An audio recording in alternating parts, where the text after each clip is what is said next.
నీకు ఎలాంటి స్నేహితులు ఉన్నారు? యోబు అనేటువంటి ఒక భక్తిపరునికి కూడా 3 స్నేహితులు ఉన్నారు.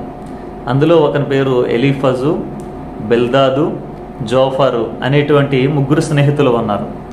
అయితే ఈ భక్తిపరుడైనటువంటి యోబుకి సంభవించినటువంటి ఆ భయంకరమైనటువంటి ఉపద్రవం కొరకు విన్నవారై వారు తమ స్థలాలను విడిచిపెట్టి యోబుకి వాదార్పును కలుగు చేయాలి అని, యోబుతో పాటు కొంతకాలం అతనితో దుఃఖించాలి అని, అతనికి తోడుగా ఉండాలి అని తమ స్థలాలని, ఇంటిల్ని, ప్రాంతాలను విడిచిపెట్టి యోబు దగ్గరికి వచ్చారు. వాళ్ళు వచ్చి దూరం నుంచి యోబు యొక్క పరిస్థితి చూసిన వారు వెంటనే ఏం చేస్తారంటే ఏమీ మాట్లాడకుండా మౌనముగా దూరంగా నిలబడిపోయి ఆగిపోతారనమాట.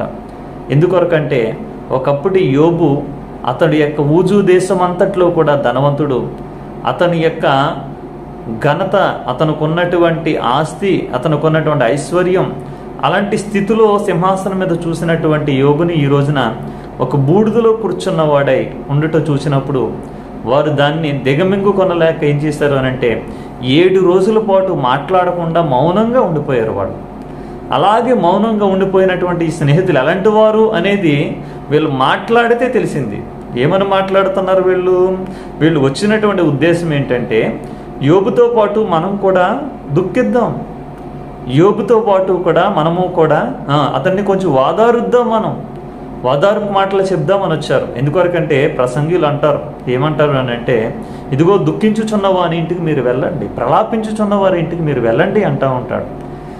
దేవుని యొక్క ప్రజలారా, మనము ఎదుటి వారి దగ్గరికి మనం వెళ్ళి వారికి మనము ఎలా ఉన్నాము అనేది చాలా ప్రాముఖ్యం.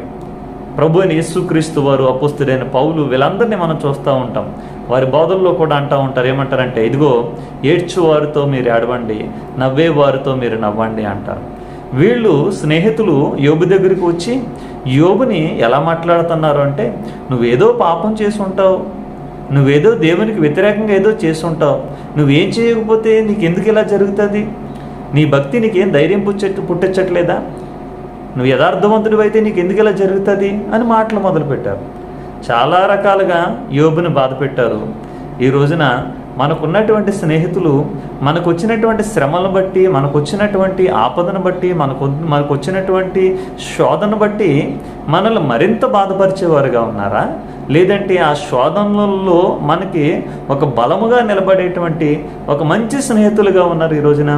చాలామంది మనము ఎలాంటి వారిని కోరుకుంటాము అంటే, మనల్ని ఇంకా గాయపరిచే వాళ్ళని, మనల్ని ఇంకా బాధ పెట్టే వారిని ఎన్నుకుంటూ ఉంటాం. కనుక ప్రభువు మనకి ప్రాణ స్నేహితుడు, ప్రభువు మనకి ప్రాణ స్నేహితుడు ఆయన.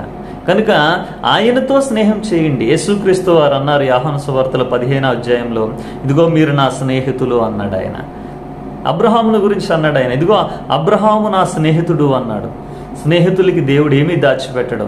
ఇదిగో నీ భక్తిలో నీకొచ్చినటువంటి శోధనలు, నీకొచ్చిన శ్రమలు, నీకొచ్చిన ఇబ్బందులు, అవన్నీ కూడా నువ్వు పరీక్షించబడుతున్నావేమో, కానీ నీ భక్తికి తగినట్టుగా దేవుడు నిన్ను ఆశీర్వదిస్తాడు, నీ భక్తికి తగినట్టుగా దేవుడు నిన్ను హెచ్చిస్తాడు, నిన్ను విడిచిపెట్టడు ఆయన.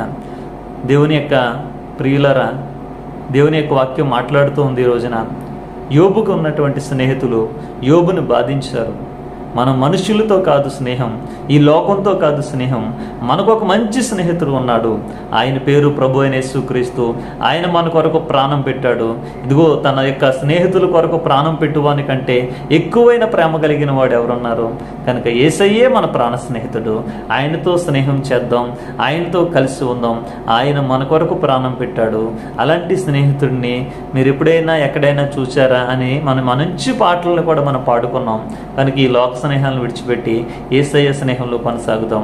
అలాంటి కృప దేవుడు మనందరికీ దయచేయను గాక.